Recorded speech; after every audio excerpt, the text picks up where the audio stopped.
قرآن مجید کیا ہے؟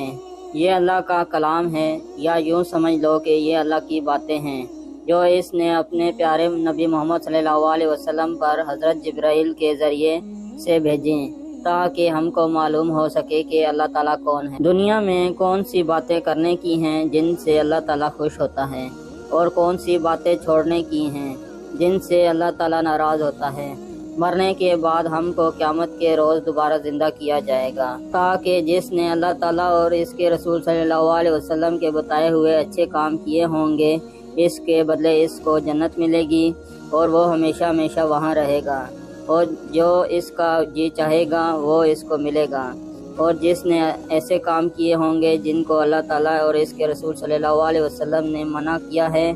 اس کو سزا ملے گی، دوزخ میں اس کو پھینکا جائے گا۔ جس نے اللہ تعالیٰ کے ساتھ شرک کیا ہے اس کو معافی نہیں ملے گی۔ اس کے علاوہ اللہ تعالیٰ رحم کرنے والا ہے، جس کو چاہے بخش دے۔ رسول صلی اللہ علیہ وسلم کی وفات کے کچھ ہی عرصے بعد جنگ یمامہ میں 700 حافظ قرآن شہید ہوئے، تو حضرت عمر رضی اللہ تعالیٰ عنہ نے سوچا کہ اگر اسی طرح سے صحابہ شہید ہوتے گئے اور آنے والے مسلمانوں کے لیے قرآن ایک کمپلیٹ بک کی شکل میں نہ ہوا تو کہیں ایسا نہ ہو کہ مسلمان ایک دن قرآن کی سیکوینس کے بارے میں اختلاف میں پڑھ کر ڈیوائیڈ نہ ہو جائیں۔ تو وہ سیدھا خلیفہ ابو بکر رضی اللہ تعالیٰ عنہ کے پاس گئے اور انہیں سمجھانے کی کوشش کی کہ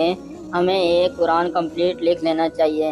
جس کا سیکوینس اسی طرح ہو جس طرح رسول صلی اللہ علیہ وسلم نے بتایا، اور اس پر کسی کو کوئی شک نہ ہو۔ پہلے تو ابو بکر رضی اللہ تعالیٰ عنہ نے ایسا کرنے سے بالکل انکار کر دیا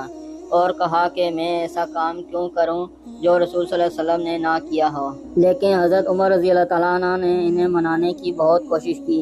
اور انہیں یہودیوں اور کرسچن کی کتابوں تورات اور انجیل کی مثال بھی دی،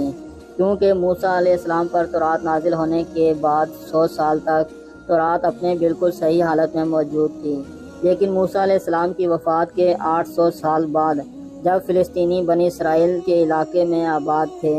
تو ان پر ساتھ ہی ایک نئی حکومت بیبلونی حکومت نے حملہ کر دیا اور پورے فلسطین کو اور یروشلم کو تباہ و برباد کر دیا، جس کے بعد بنی اسرائیل کی طاقت بالکل ٹوٹ گئی۔ بیبلونی حکومت کے بعد بخت نصر کو یہودیوں سے اتنی نفرت تھی کہ انہوں نے یہودیوں کے سارے ٹیمپل جلا دیے اور اسی کے ساتھ سارے تورات بھی جلا دیے۔ ایک ٹائم دنیا میں ایسا بھی آیا کہ دنیا میں ایک تورات بھی موجود نہیں تھی، جس کے بعد یہودیوں نے تورات زیرو سے دوبارہ لکھی اور اسی تورات کو صحیح قرار دیا۔ اور اسی طرح کرسچینٹی میں بھی بائبل کی بہت ساری اقسام ہیں جن میں چند خود ہی صحیح اور باقیوں کو غلط قرار دیا۔ جیسے ہی حضرت عمر رضی اللہ تعالیٰ نے ابو بکر رضی اللہ تعالیٰ عنہ کے سامنے یہ ساری باتیں رکھیں تو حضرت ابو بکر رضی اللہ تعالیٰ عنہ بھی مان گئے اور فوراً قرآن کو ایک کتاب کی شکل میں لکھوانے کے لیے حکم دیا، اور اس کام کے لیے انہوں نے زید بن ثابت رضی اللہ تعالیٰ عنہ کو انچارج بنایا۔